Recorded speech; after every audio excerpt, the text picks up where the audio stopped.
Hey guys, welcome back to another video of Brilliant Bank का। I hope आप सभी बहुत अच्छे होंगे। तो हाँ, 3 एपिसोड पूरे हो चुके हैं इन्वेस्टमेंट का ज्ञान का। आज ये चौथा एपिसोड है। इसके बाद आपका पहला एपिसोड आएगा लोन का ज्ञान का, जिसमें हम बात करेंगे personal loan, business loan, loan against property और होम लोन के बारे में।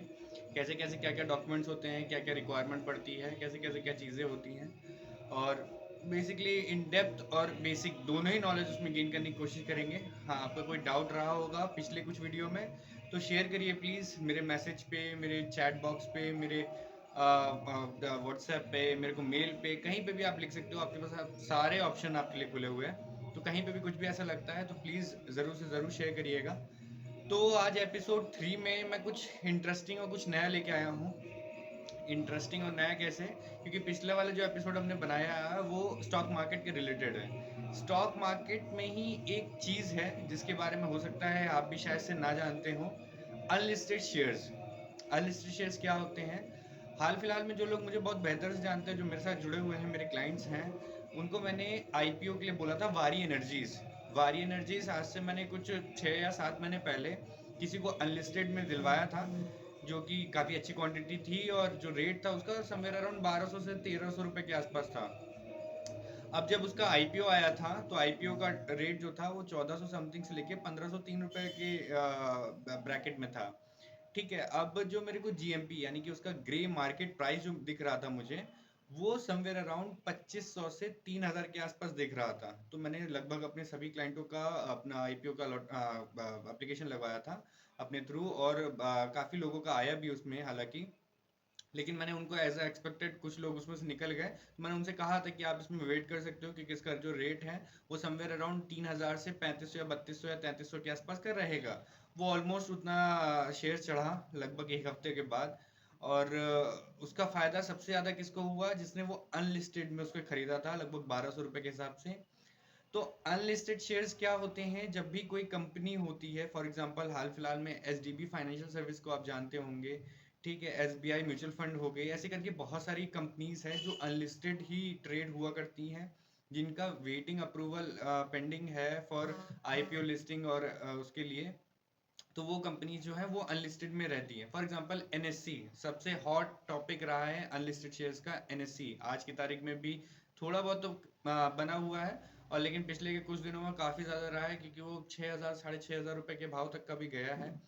तो अनलिस्टेड शेयर्स आप कैसे क्या कर सकते हैं? फॉर एग्जांपल अगर आपके पास डीमैट अकाउंट है और आपके पास कोई ब्रोकर है, तो ब्रोकर के पास बहुत सारे अनलिस्टेड शेयर्स पड़े होते हैं।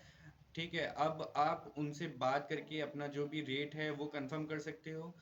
रेट कंफर्मेशन करने के बाद आपको कुछ एक मिनिमम और मैक्सिमम कुछ प्राइस होगा, उनका ब्रैकेट होता है, कई कई जगह का कुछ कम होता है। फॉर एग्जांपल कुछ जगह का 1 लाख रुपए तक का इन्वेस्टमेंट मांगते हैं, तो कुछ जगह 10 लाख भी मांगते हैं। तो वो आपको देखना पड़ता है। उसके बाद आप उसे कंफर्मेशन देते हो कि हाँ, हम जैसे H D be financial services को हम खरीदना चाहते हैं। आपने उन्हें जब मंजूरी दे देते हो, पेमेंट हो जाती है, और आपके ही डीमैट अकाउंट यानी कि जो आपने अकाउंट खुलवाया था डीमैट वाला, जिसकी बात हम लोग ने कल करी थी, अगर वो वीडियो नहीं देखा है आपने तो जाके आई बटन पे क्लिक करिएगा। तो वहां से आप वाला वीडियो देख लेंगे। जैसे ही वो वीडियो देखेंगे तो आपको समझ में आएगा डीमैट अकाउंट क्या होता है। ठीक है, डीमैट अकाउंट के ही डीपी अकाउंट यानी कि डिपॉजिटरी अकाउंट में वो जो शेयर्स आप अनलिस्टेड खरीदोगे वो जाके जमा हो जाएंगे। तो आगे जब भी वो कंपनी लिस्ट होगी तो आपको कहीं ना कहीं उसका अच्छा बूस्टअप मिलेगा। अच्छा, अनलिस्टेड शेयर्स में भी बहुत सारे शेयर्स मतलब अ, बेकार मैं नहीं कहूँगा, हाँ, लेकिन ज़्यादा अच्छी वैल्यूएशन के साथ नहीं होते हैं, तो वो भी बहुत देखने समझने वाली बात है।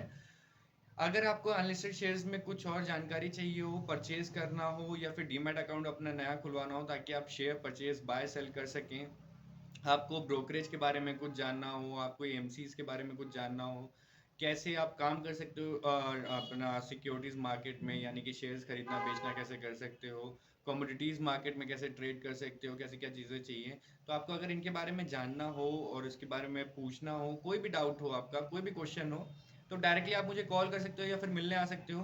एज एज यूजुअल मैंने बता रखा है अपने पिछले वीडियो में, कानपुर में अपना ऑफिस है, तो आप कभी भी आ सकते हो, यहाँ पे विजिट कर सकते हो और इनके बारे में जान सकते हो। तो अनलिस्टेड शेयर आपने जैसे खरीद लिया, आपके डीमैट अकाउंट में आ गया है। अब उसको आने के बाद आप अपना कभी भी उसको आप सेल कर सकते हो।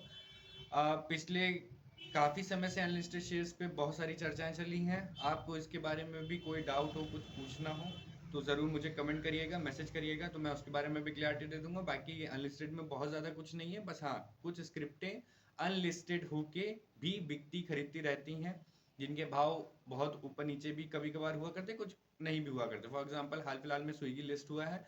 स्विगी का जीएमपी यानी कि ग्रे मार्केट प्राइस बहुत अच्छा नहीं आया था, हालांकि उसकी वजह से मैंने कहीं पे भी उसे आईपीओ का मतलब सलाह नहीं दी थी अपने लोगों को, तो उसका रेट भी वैसा नहीं खुला था। लेकिन हाँ देखिए, अब उसी का ही उल्टा परिणाम कि स्विगी बहुत अच्छा परफॉर्म करा लिस्ट होने के बाद, समवेयर अराउंड 18 से 20% के आसपास का ऊपर गया था। बाकी मार्केट तो वोलेटाइल है और ऐसे ही बनी रहेगी, धीरे धीरे करके चीज़ें सही भी होंगी। तो और भी किसी तरह की वीडियो जो आपको जाननी हो, समझनी हो, सुननी हो, तो उसके लिए प्लीज़ कमेंट करिएगा और शेयर करिएगा इस वीडियो को। तब तक के लिए मैं मिलता हूँ, अभी के लिए नमस्कार।